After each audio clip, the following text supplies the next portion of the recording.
Salut, je suis Christelle d'ici de la chaîne Académie de la Nouvelle Conscience. Au saut du lit avec des bonnes petites cernes, les yeux tout gonflés. Alors j'avais envie maintenant tout de suite de parler de la vérité, la transparence relative aux montées fréquentielles, au fait qu'on commence à s'unifier progressivement au fur et à mesure d'un travail sur soi, de la conscience qui se déploie, des potentiels qui se déploient. La conscience harmonieuse, bien sûr, qui se déploie en soi, conscience amour.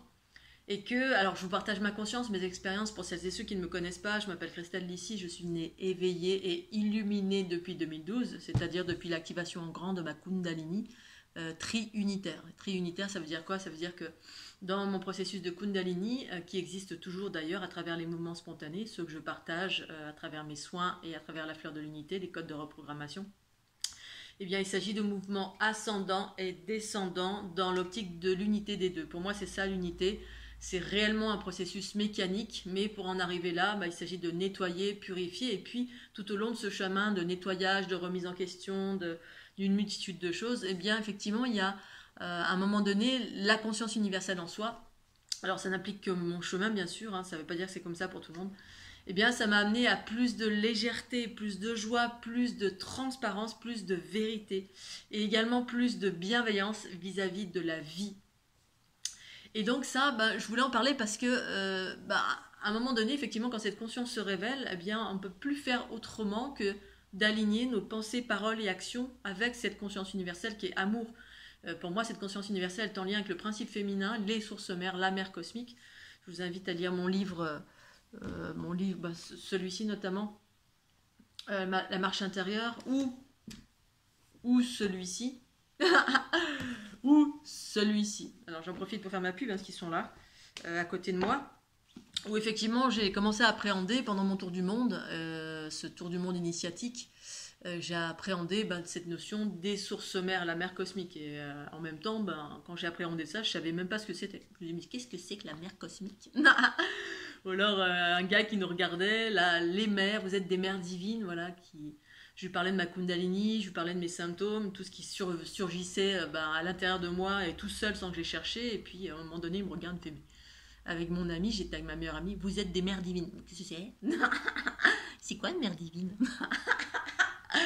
Alors tout est relatif bien sûr, parce qu'ici-bas sur la planète Terre, les gens, les êtres, les individus qui sont en quête sont engrammés de entre guillemets divinité, donc on ramène ça à la divinité, moi y compris bien sûr, parce que je suis rentrée dans la notion très rapidement de déesse, et puis au-delà de la déesse, ensuite j'ai trouvé d'autres considérations propres à cette ouverture de conscience, relative plutôt à des consciences, une conscience cosmique exogène qui crée la vie.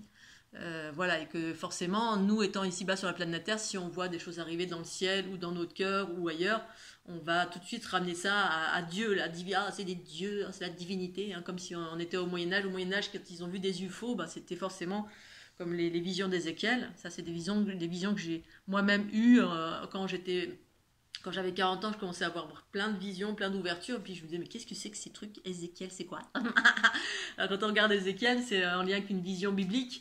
Et en fait, tous les UFO, notamment peut-être Bourret, en fait, je crois que lui, il a ramené ça effectivement à une vision parce qu'on parle de chariot céleste, et en fait, lui, il a ramené ça à une vision d'ufologie, un ovni qui débarque avec une tête de lion, une tête d'aigle, ou peu importe.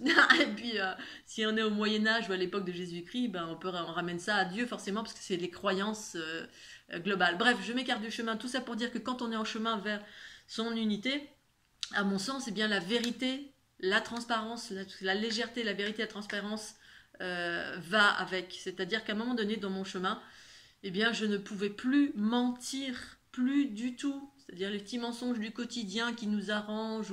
Alors, il y a un bémol aussi, bien évidemment, ça. Il y a parfois ne pas dire c'est pas mentir, selon les circonstances, bien évidemment.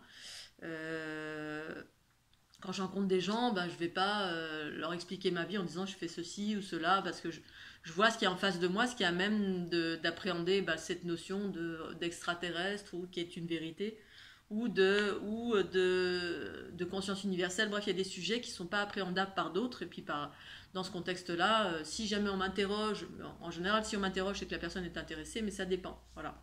Mais il y a cette notion de ne plus pouvoir mentir. C'est-à-dire, on commence à être dans la vérité de son être, c'est-à-dire assumer ce que l'on est, d'une part. Si votre truc c'est la fleur de l'unité, si votre truc c'est les anges, les archanges ou n'importe quoi, eh bien à un moment donné, il n'y a plus à, comment dire, à mentir là-dessus, dans le sens voiler cette réalité qui correspond à ce qu'il y a dans votre cœur, ou voiler une part de votre être, hein, si vous n'êtes pas comme tous les autres, hein, si vous êtes, au lieu d'être dans le cadre hétérosexuel, vous êtes homosexuel ou bisexuel, à un moment donné on assume, parce que le soi supérieur est une fréquence qui est en lien avec la vérité. Voilà. Et on ne peut plus mentir non plus. Selon, ça dépend, après on peut omettre de dire ou ne pas dire certaines choses, mais ne pas dire c'est pas mentir, c'est... Imaginons quelqu'un dit dis-moi la vérité, qu'est-ce que tu penses de... Ou alors on choisit les mots, parce qu'effectivement, selon les circonstances, s'adapter toujours, moi je m'adapte toujours à l'autre, à la fréquence de l'autre, pour ne pas heurter, parce qu'il y a un process en moi qui est toujours dans le mode bienveillance, faire attention aux mots qu'on emploie, voire ne rien dire, ou alors dire tout simplement quand ça me concerne. Voilà, on dit les choses, mais on dit les choses avec le cœur. Voilà, quand on dit les choses, la vérité, elle est dite avec le cœur, c'est-à-dire le cœur euh, fait en sorte de préserver tout le temps l'autre, tout le temps. Après, ça dépend des circonstances, bien évidemment. Si l'autre il vous a mis une tarte, en général, je peux potentiellement non pas répondre avec une tarte, mais bon, non, parce qu'en général, si je me prends une tarte, moi je pleure. Ah, parce que la violence c'est difficile, mais une tarte, on va dire, si quelqu'un est voilà, comme mon frère, je prends l'exemple de mon frère qui est assez. Qui est assez coléreux et qui peut monter dans les vocalises assez rapidement. Donc je vais être patiente, patiente, patiente, patiente, donc être dans la vérité de mon être, c'est-à-dire garder ma patience parce que moi je suis pas quelqu'un de patient. Puis au bout d'un moment, si vraiment c'est trop, là je vais prendre les mêmes outils, c'est-à-dire me mettre à crier plus fort que lui parce qu'il ne comprend que cela. Bref, je m'ajuste à l'autre, mais je voulais juste parler de cette notion de vérité parce que si vous cachez des choses, si voilà, vous voulez aller dans le sens du Reiki, mais vous cachez à votre mari ou à votre famille que vous voulez faire soit du Reiki, soit de l'Access Bar, soit de la fleur de l'unité, parce que c'est un truc qui peut sembler étrange, ou parce que c'est pas l'us et coutume des gens que vous aimez et que vous vous cachez, euh, c'est plus possible à un moment donné. À un moment donné, c'est plus possible parce que à un moment donné, le soi supérieur demande de s'aligner avec cette vérité, cette conscience qui se révèle en soi, comme un rayon de soleil, comme étant pur. Si vous faites de mal à personne, vous êtes dans la pure vérité, vous ne cherchez pas à convaincre, moi je suis juste ce que je suis, et puis je ne cherche pas à convaincre. En revanche, je partage ma vérité à travers une chaîne YouTube, et puis si on me demande mon avis, ou si j'ai envie de donner mon avis, je le donne, sans chercher à attirer la couverture en disant ah, toi ce que tu fais c'est bête, c'est faux, c'est machin. J'exprime, et puis ensuite l'autre fait ce qu'il veut, laisser la liberté à l'autre de faire exactement ce qu'il veut, en termes de vérité. Ensuite, en termes de transparence, c'est la même chose, la vérité c'est la transparence. Voilà, on arrête de se cacher, on se met en lumière, à un moment donné il y a une mise en lumière, parce qu'on a tendance justement encore à avoir des peurs de l'inquisition, des peurs que les sorcières à l'époque, ce qui était qualifié de sorcières, on les mettait, hein, quand elles faisaient de la potion, des potions magiques, dont notamment utiliser les plantes pour guérir ou pour... elles avaient des connaissances, et bien effectivement, elles avaient l'habitude de se cacher, sinon on les brûlait sur le pilori. Donc on a ce côté où beaucoup de personnes ne se mettent pas en lumière. Et donc, à un moment donné, la conscience universelle amène à ce qu'on se mette en lumière, parce que ça veut dire qu'on n'a plus peur, on a réussi à dépasser certaines peurs reliées au passé, hein, le passé où on nous brûlait pour ce qu'on était, voilà, où on nous mettait de côté, on nous bafouait, on nous voilait, bref, il y avait une multitude de choses qui surgissaient et qui, effectivement, nous ont mis en danger pour plus d'une sur cette planète Terre, hein. Et du coup, à un moment donné, justement, aller dans cet élan, cette ouverture d'assumer pleinement qui vous êtes, hein, un guérisseur, une guérisseuse, vous avez du magnétisme, vous avez des capacités, vous avez ceci, vous êtes cela. Bref, ne plus se cacher derrière comme au début quand j'allais sur le Facebook, des gens me demandaient en ami, puis quand j'allais sur la page, je voyais pas leur image, je voyais des photos de nulle part. Alors moi, quand on va sur ma page, effectivement, il n'y a pas ma photo. Il y a une photo de 3DS que j'ai dessinée, mais par contre, partout, on peut trouver très facilement. Je me cache pas, en fait. Je me cache pas, je suis en pleine lumière. C'est ça, devenir solaire, hein. Le solaire, c'est on assume et on se cache plus parce que ça va pas, l'un va pas avec l'autre. Le soi supérieur ne va pas avec le fait de se cacher. C'est que si on se cache, c'est qu'on a encore des craintes, on a encore des peurs, on a encore des mémoires, on se met de côté. Voilà, on est là pour se mettre en lumière parce que votre cœur, votre amour commence à être pur et bienveillant et il n'y a aucune raison de se cacher. C'est comme d'être nu au bord d'une rivière à jouer avec une petite fille ou une amie. On joue comme des enfants, et ben pourquoi se cacher? Il n'y a rien de mal, il n'y a rien de.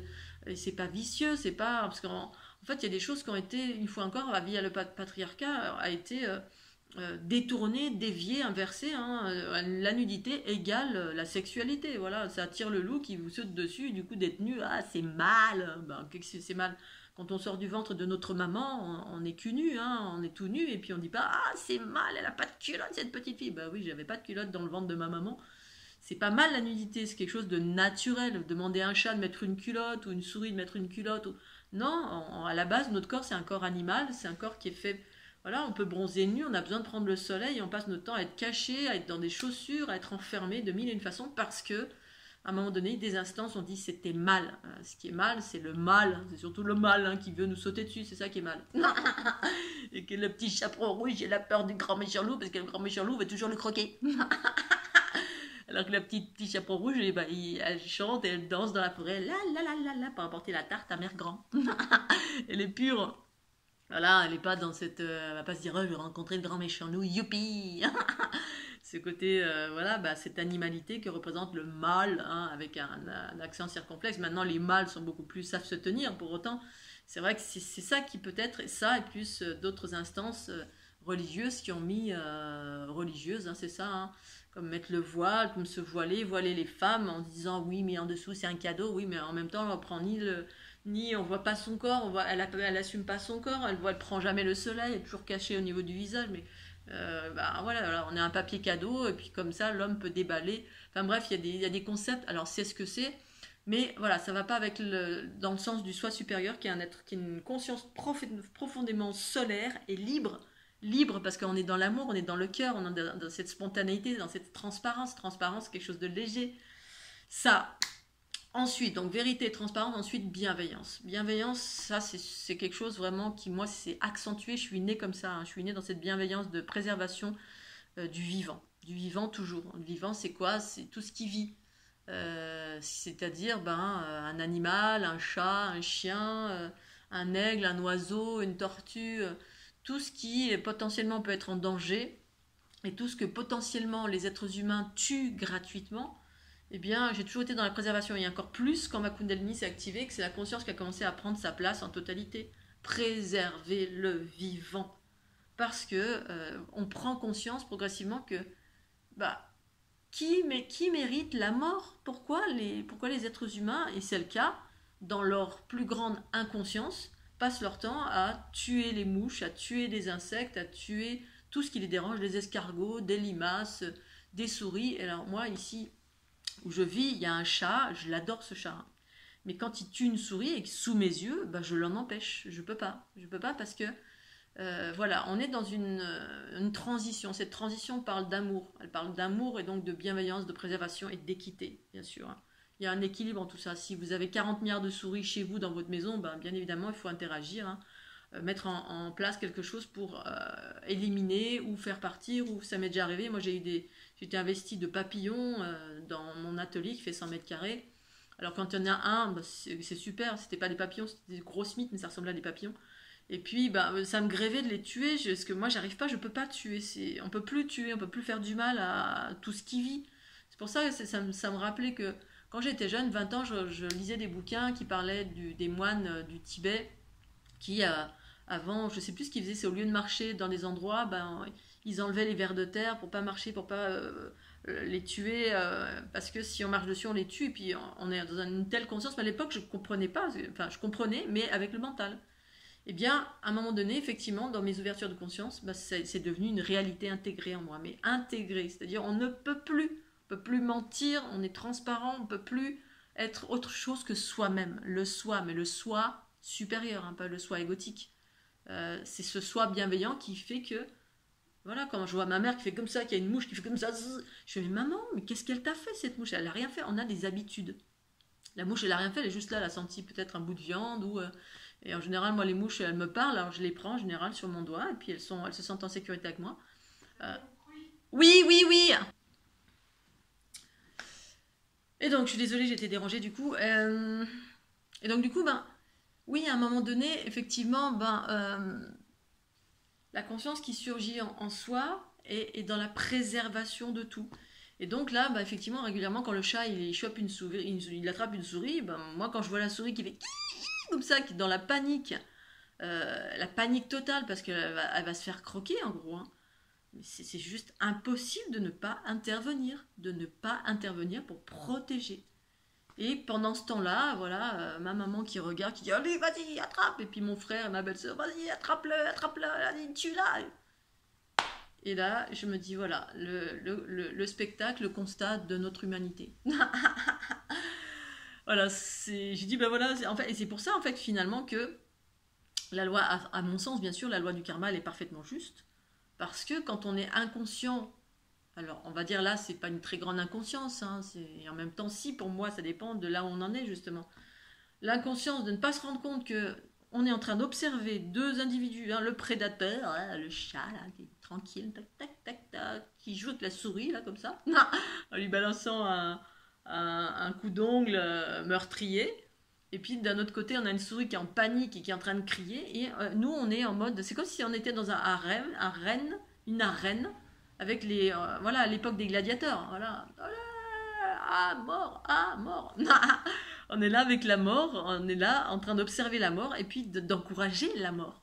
On encourage la mort d'un être innocent. Qu'est-ce qu'elle a fait la souris? Rien.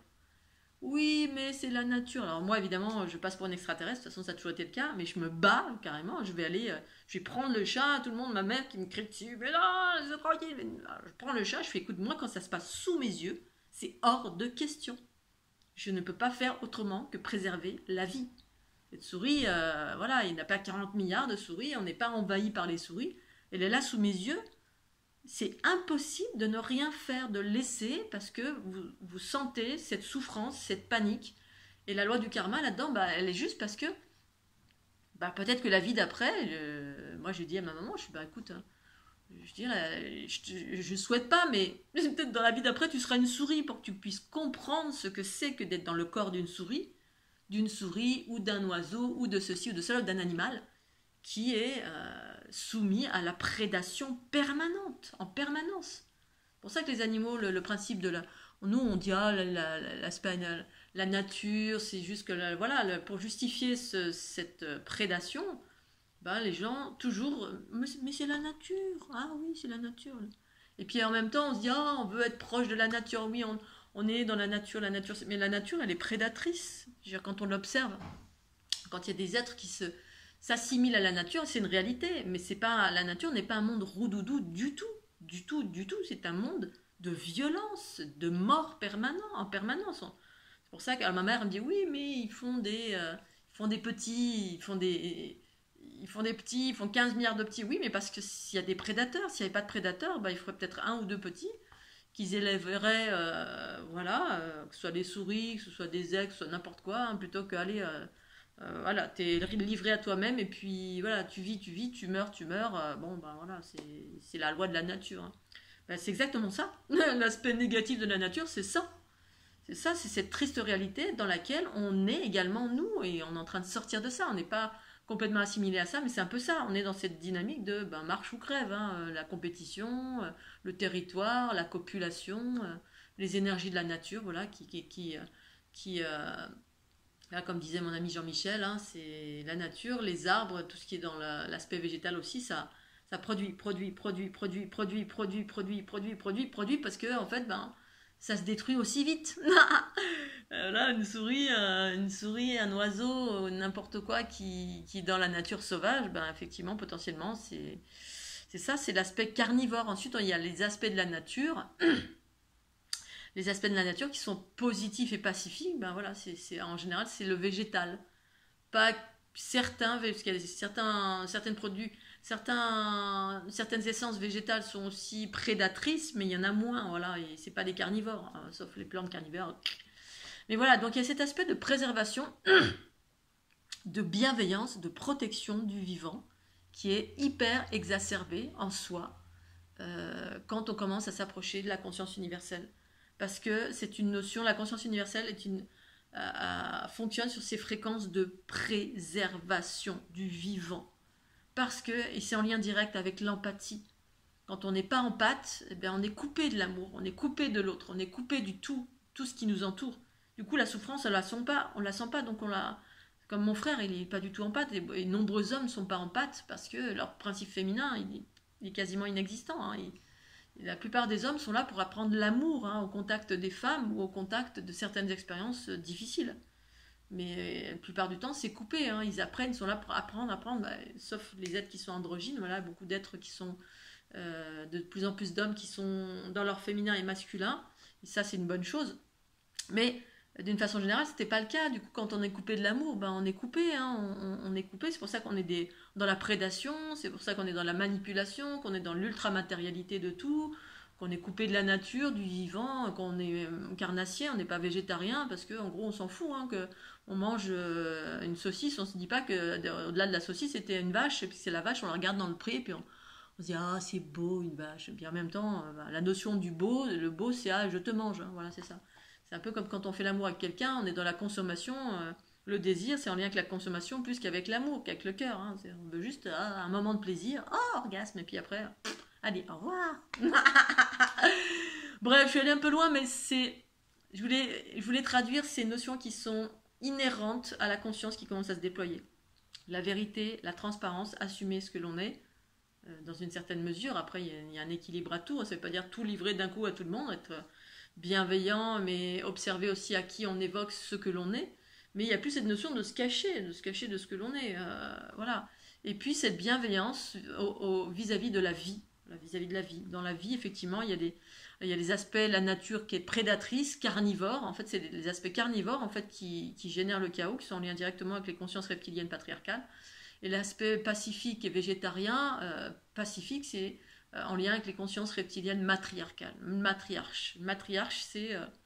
alors, je ne sais pas, pour celles et ceux qui... Peut-être que vous avez déjà appréhendé les écrits d'Anton Parks dans... Alors, je ne sais plus si les chroniques de Gircou, je crois, où il y a les matriarches sombres. J'en parle dans mon livre Dieu le Père, c'est la déesse mère, parce que c'est une réalité qui est venue vers moi, tout simplement, et ensuite j'ai appréhendé cet auteur, parce que ça venait quand j'avais 40 ans, et puis moi j'étais comme ça, non, ça m'intéressait pas, l'aspect reptilien, du tout, ça me parlait pas du tout, enfin surtout, ça m'intéressait pas, je pense que je mettais des freins, il y a quelque chose en moi qui avait des craintes, voilà, qui voulait pas voir cette réalité, et au final, j'ai appréhendé, traversé, et puis ça correspond à un pan de l'humanité, de la réalité humaine, voilà.